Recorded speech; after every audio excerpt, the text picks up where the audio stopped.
See, a lot of Nigerians, they are of the opinion that Peter Obi is secretly working behind the scene for APC and President Bola Ahmed Tinubu. And that is the primary reason why he's not prepared to go or to join coalition. But we must understand that in joining coalition, there are pros and cons in joining coalition. Today, I want to bring two things into account. We will look at the benefit of Peter Obi joining a coalition. So in my subsequent video, we are going to look at the disadvantage of Peter Obi joining coalition. Then we'll be able to juxtapose and ask ourselves, is it worthwhile for Peter Obi to go into coalition or not? Most would not really understand what Peter Obi is going through because he is caught in a state of dilemma now, either to join or not to join the coalition. Because he's got ardent followers who are encouraging him not to join the coalition. And he got advisors also who are telling him to join the coalition. The question now is, what is the benefit of Peter Obi joining the coalition? Because it is important for us to know what the merits are and what are the demerits. That will give us an encompassing idea of should he or shouldn't he. Today, I will take time to tell you what will be benefit that Peter Obi will derive if he eventually join the coalition, maybe as the vice or the presidential flag bearer of the party, whichever one they will settle for. Number one benefit that Peter Obi tend to derive if it eventually join the coalition is the support base that Peter Obi will get, as well as the network that he is going to have, is going to be enlarged the more. Because the quantum of people he's gotten now, they are going to be larger than the people he's going to get if he enter into a coalition. Let's say, for example, he enter into a coalition with somebody like Atiku. Imagine the people who are the lovers of Atiku coming together with the lovers of Peter Obi. What he will have at the end of the election is going to be enormous. So the first benefit of Peter Obi joining the coalition is there is going to be support, the support base as well as the networking of that coalition is going to be large. Number two, when Peter Obi joined the coalition, there's going to be more strength and more connection in the party. The party will be more strengthened because it's not just coming from a particular source. More political parties are coming together. People of like minds are coming together. So it's going to be more united than what Labour Party is at the moment. So more unity as well as more connection because people are coming from various backgrounds. The other advantage that Peter Obi will get is that particular coalition provides safety because more people will come together. They will be able to defend themselves. They will be able to agitate for a common front. Just imagine when APC came together in 2013, 2014, that was when they were having protests against the government in power. What Peter Obi is doing now is just a solo man job. Should Peter Obi enter into a coalition, the way he used to go from state to state, there are disasters or things are happening positive or negative.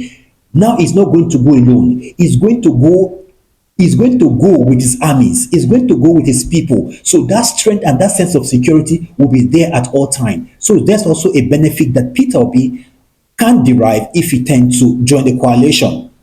Should Peter Obi join the coalition, there's going to be more resources to run that political party, not only in terms of finance, in terms of manpower, because we do not need finance alone to run in governance. We need the human resources. So when people come together of like minds, to form a political party, then they have more money to spend for that organization. They have more people who are think tank to think through how best this particular political party can achieve victory at the end of the day.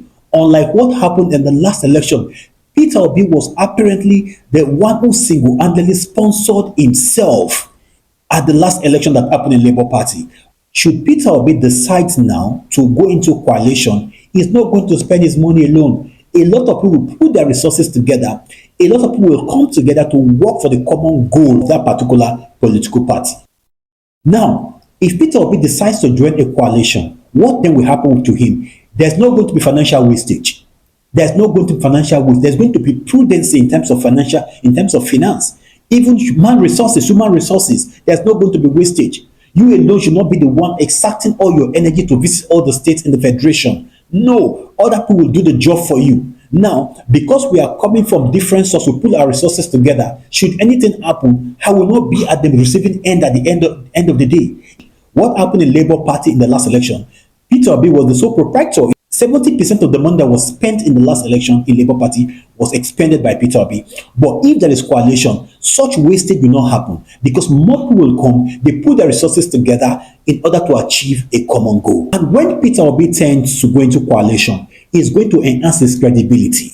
The credibility of Peter Obi and those that will be in that particular coalition, that political party, their credibility will be enhanced. Why? Nigeria is divided in different parts. We have our religious belief, our social belief, our cultural beliefs, we have diversity. So when you go into coalition, you bring people from every strata of life, from the Muslim, the Sadis, the Hindu, the Buddhist, the Christians, you bring them together under one umbrella. So people will see you and say, no, we can trust in these people. Not like the last election, people say, na Igbo. So people use that Igbo's cliche as a base point for not to vote for Peter Obi in the last election.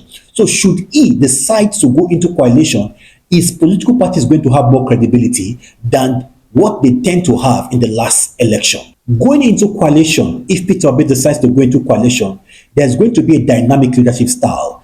Why? Because Peter Obi is not going to be the only champion there. There are other champions that will come together. What they've gathered as a wealth of experience from other sectors they've been in the past, they will be able to bring that idea and vision together. So you begin to learn from themselves. They learn from themselves. At the end of the day, they are going to achieve tremendous success. So there's going to be a lot of benefit if Peter Obi decides to go into coalition. The degree of knowledge is going to acquire from people in terms of leadership style is going to be amazing. Zig Ziglar in his book said, any man you meet in life is better than you in one ways. So when people of like minds, of broad minds, who have led our country in various strata, come together to form a political party, that political party is going to be an amazing political party. And this also will help them to bring together into one umbrella people from different tribes, intellectuals, people from different culture, and people from different fields.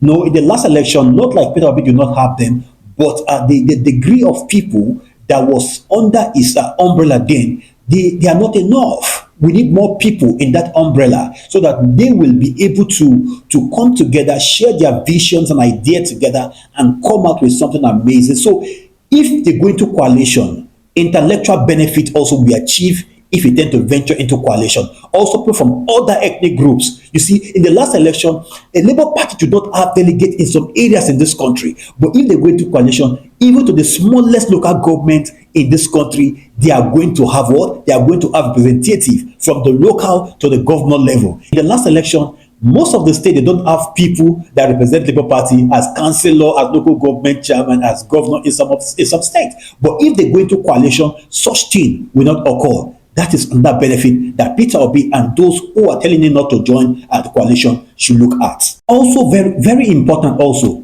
when Peter Obi decides to go into coalition, coalition also gives you people who can also encourage and motivate you even when the chips are down. You go into coalition, your support system will be strong. You have people who can motivate, people who can encourage you, and people will come and believe in your idiosyncrasy. The truth of the matter, as sweet as coalition is also, there's also a negative part to coalition. So those who are criticizing Peter Obi for not going into coalition, we don't know what is running in his mind. Maybe he has the idea, he is having that belief, he's also thinking about it to go into coalition. Let's give him this benefit of the doubt that no sooner than expected, he is going to think through and actually venture into coalition. I will not want to say that he should go into coalition, because it is important for us to look at the negative side of coalition. Then after, we'll be able to ask ourselves, should Peter Obi go into coalition or not? Until Wednesday I come on board, guys, don't forget to subscribe, to like, and to hit the share button.